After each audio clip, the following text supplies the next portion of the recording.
Imagine you're a doctor. Okay, I'm with you. You're standing at the nurse's station on this super busy surgical floor, and you're just flipping through a patient's chart. Just a normal day. Exactly. And on that chart, you see a specific, highly regulated class of drugs that's been ordered for the day's procedures.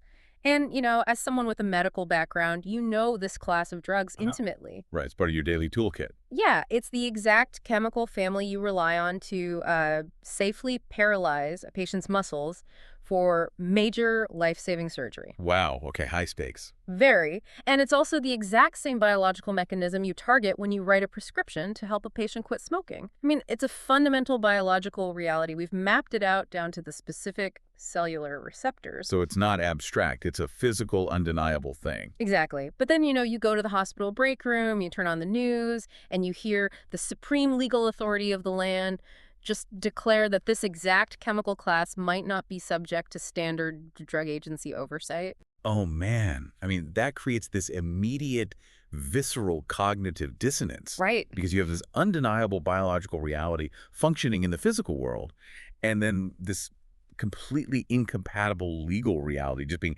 handed down from the bench. And that profound clash of realities, that is the starting point for our deep dive today. I love this framing because it really gets to the core of the issue. Yeah, we are exploring this fascinating intersection today. We've got a wild stack of sources. We're looking at clinical pharmacology notes, investigative journalism dossiers, historical court documents. And a really massive menu of proposed legislative reforms that are just sitting in Congress right now. Right. And our mission for this deep dive is to figure out what the last few years have actually revealed about the Supreme Court, not as this mythical oracle on a hill, but as a profoundly human institution. And ultimately, we want to figure out how we should be teaching the next generation to actually understand it. But before we jump into all of that, we really need to set a vital ground rule for you, the listener. Yes, this is so important to establish up front.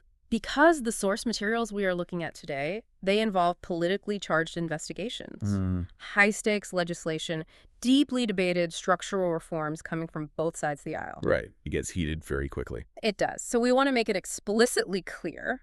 We are absolutely not taking sides here. We are not endorsing any political viewpoint, left or right. Exactly. Our job today is purely to impartially unpack the factual content. We're looking at the arguments and the proposals in the source material, just so you can understand the architecture of the debate yourself. Perfectly said. So let's get into it. Let's start with that physical reality we're just talking about. We have to look backward at a very specific historical moment, which is the year 2000 Supreme Court ruling in FDA v. Brown and Williamson. Right, the big tobacco ruling. Yeah. And to understand the sheer magnitude of what happened there, we have to look at it through a purely clinical lens. Because in medicine, the word nicotinic isn't just, layman slang for what's inside a cigarette. Not at all. It is a massive, highly specific biological classification. It defines an entire class of pharmaceutical drugs used in medicine every single day. And I think we should walk through that medicinal receptor theory just so everyone grasps how tangible this is. Yeah, let's do it. So we're talking about nicotinic acetylcholine receptors, or NAME-HERs for short. Clinically speaking, these are essentially the body's precise electrical switches. They are. They're proteins embedded in your cells, and they control, everything, from voluntary muscle movement all the way to your resting heart rate. And they operate through a very precise physical mechanism.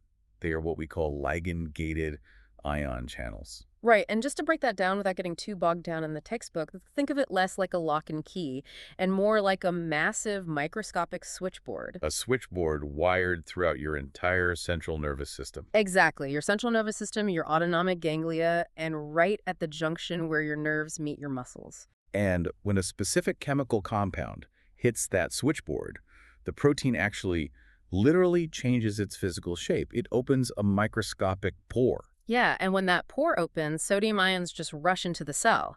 And that sudden rush of sodium depolarizes the membrane. It creates this immediate electrical spark. And depending on which wire is being flipped, that spark could make a muscle violently contract, or it could trigger a huge release of adrenaline. Right, and as a physician, when I look at the drugs that interact with these switches, we divide them into two distinct clinical categories. You've got your agonists and your antagonists. The stimulators and the blockers. Exactly. So let's look at the agonists first. the stimulators, these are broken down into neuronal and muscle agonists. The neuronal ones target the brain. This is stuff we use for smoking cessation, right? Yes.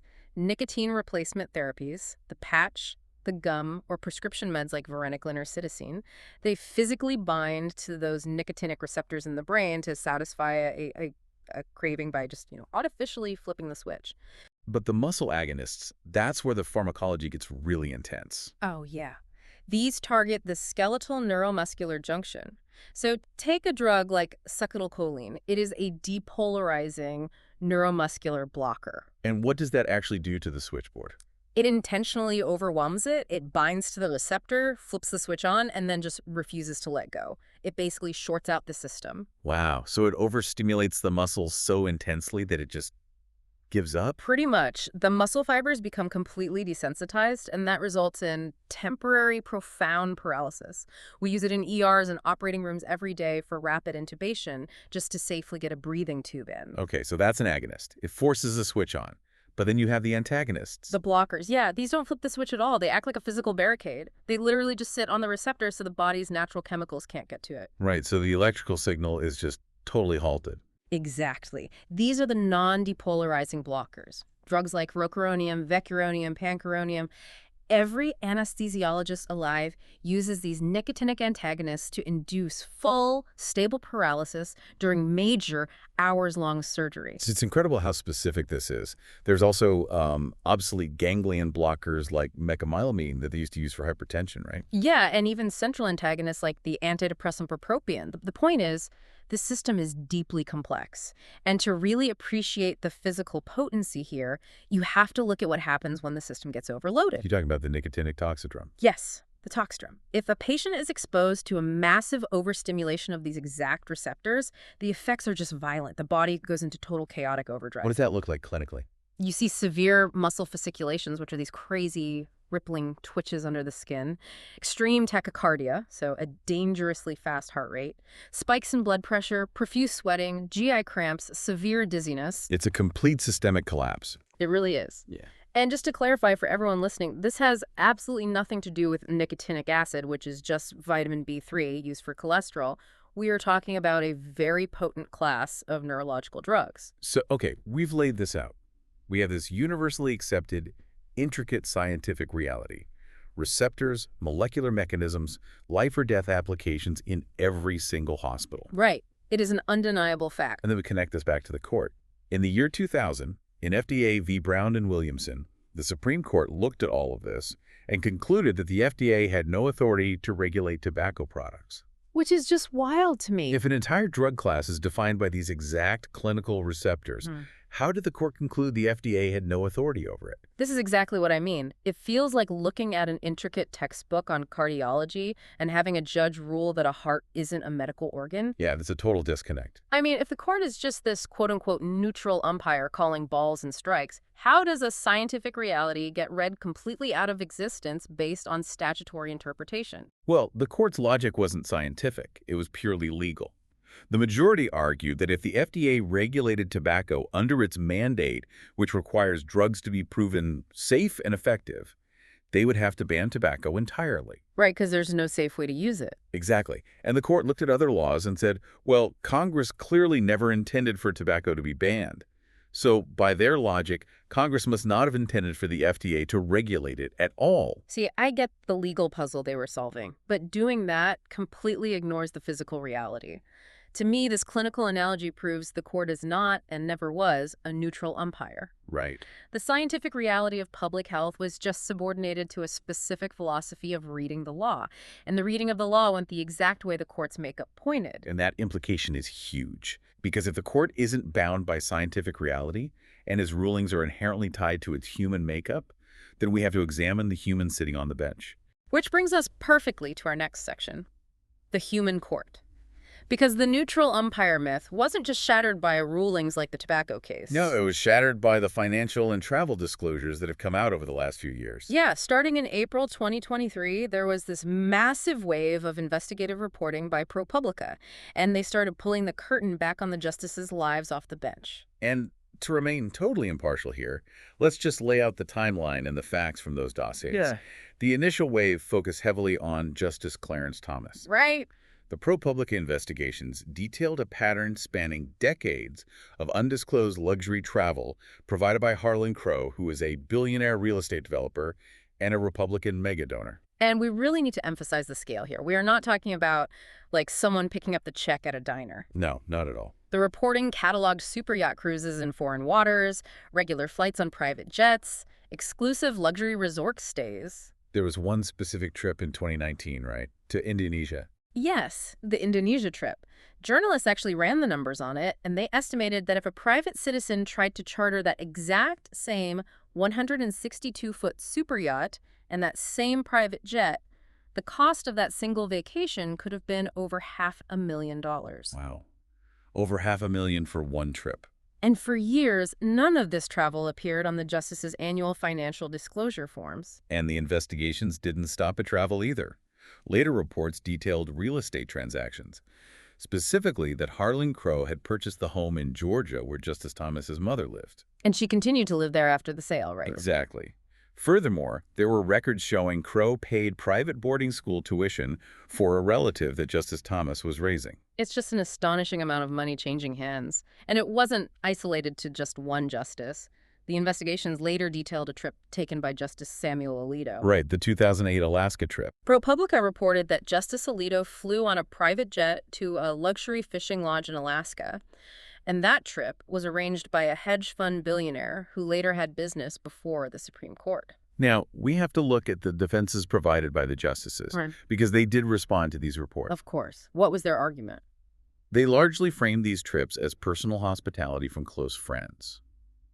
In Justice Alito's case, he argued that, based on how the disclosure rules were written and understood back in 2008, a seat on a private plane for personal travel didn't have to be reported. So they were relying on a personal hospitality exemption. Yes, exactly. But regardless of the technical defense, the public reaction was seismic. I mean, the idea that the people holding the ultimate, unappealable legal authority in the country were accepting hundreds of thousands of dollars in luxury gifts from billionaires, it really damaged the court's standing. It did. The public pressure just kept building throughout 2023. Which forced a historic reaction.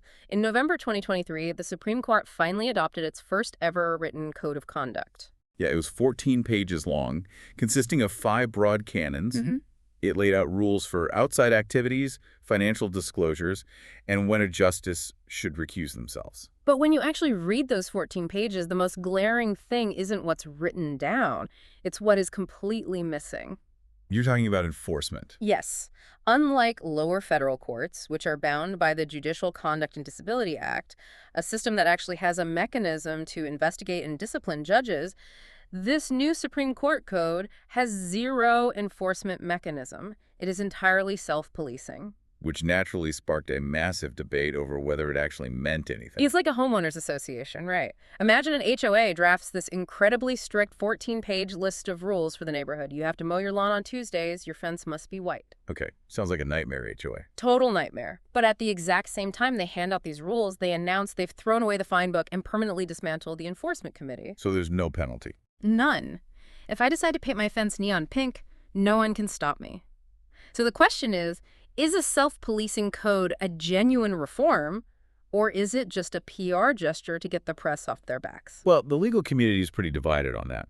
The critics use exactly your HOA analogy. They say a code without teeth is just a list of suggestions. And it wouldn't have prevented the undisclosed luxury travel anyway, because the justices are still the ones deciding if they broke the rules. Right. But what's the argument from the defenders? Because there are people who say this was a big deal. There are. Defenders argue that this is a really meaningful, codified statement of long-standing norms. Okay. How so? They say that by writing it down and signing their names to it, the justices created a public baseline. It gives the press and the public a very concrete standard to measure them against moving forward. Ah, I see. So it creates reputational pressure, even if there's no legal penalty. Exactly. And honestly, both perspectives can be true at the same time.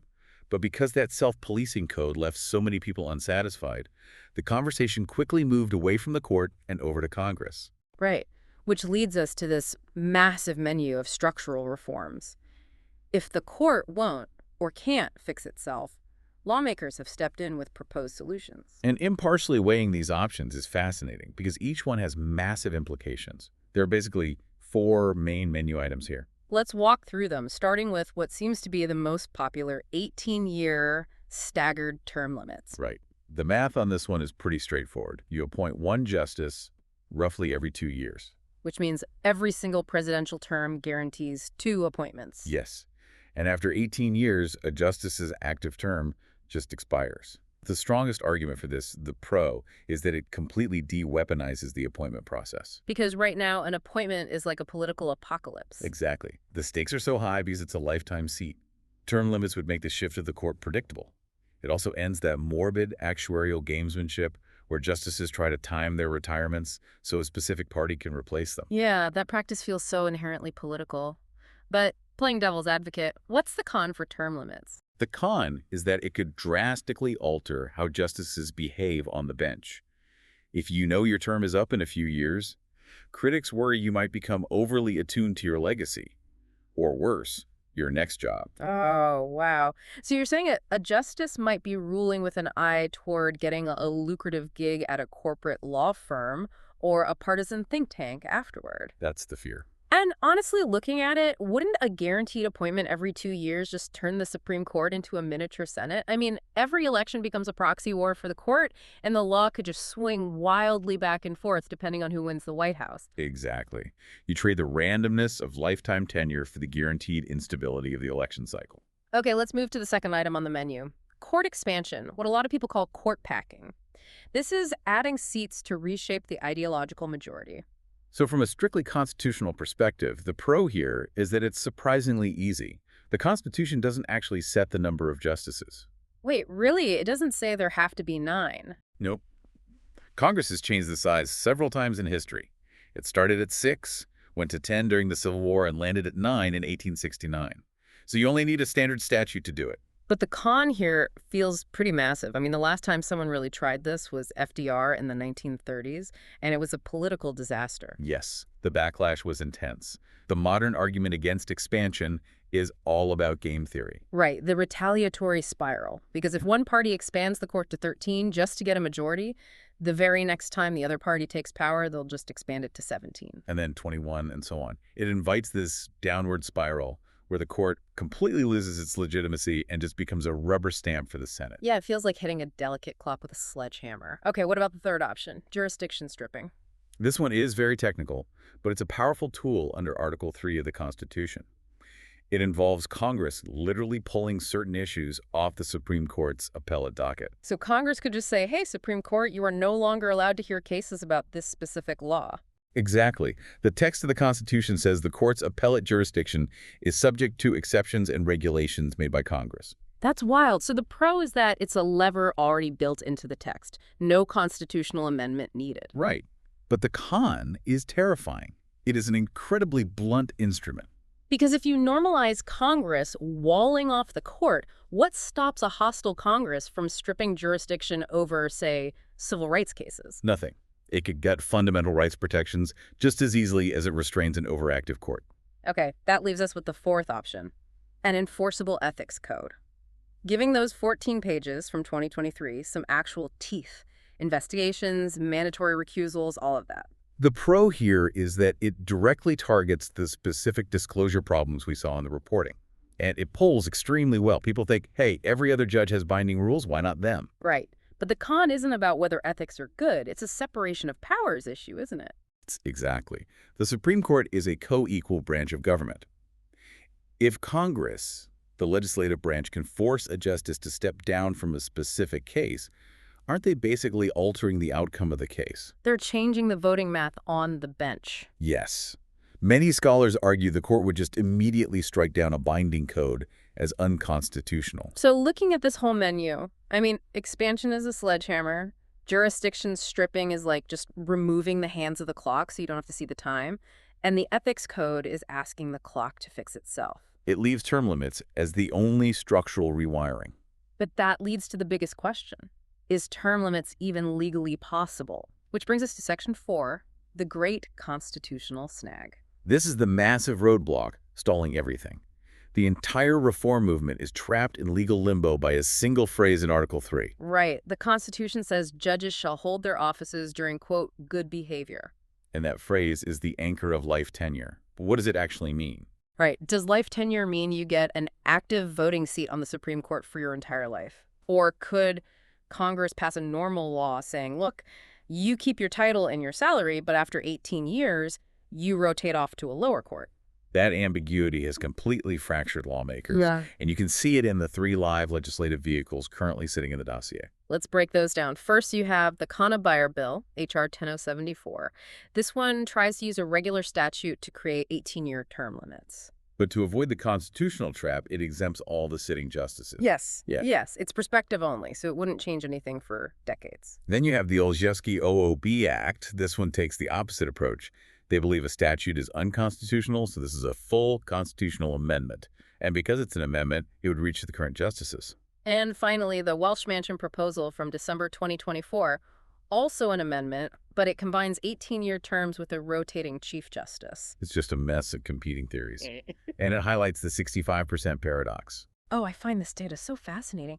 Tell them about the February 2026 polling. So roughly 65% of the public supports 18-year term limits, and it's cross-partisan. 78% of Democrats, 61% of independents, and 56% of Republicans. That is a statistical unicorn in today's political climate. It really is. But the paradox is, if 65% of the country wants this, why is nothing happening? Why does popularity fail to trigger reform? 2 reasons.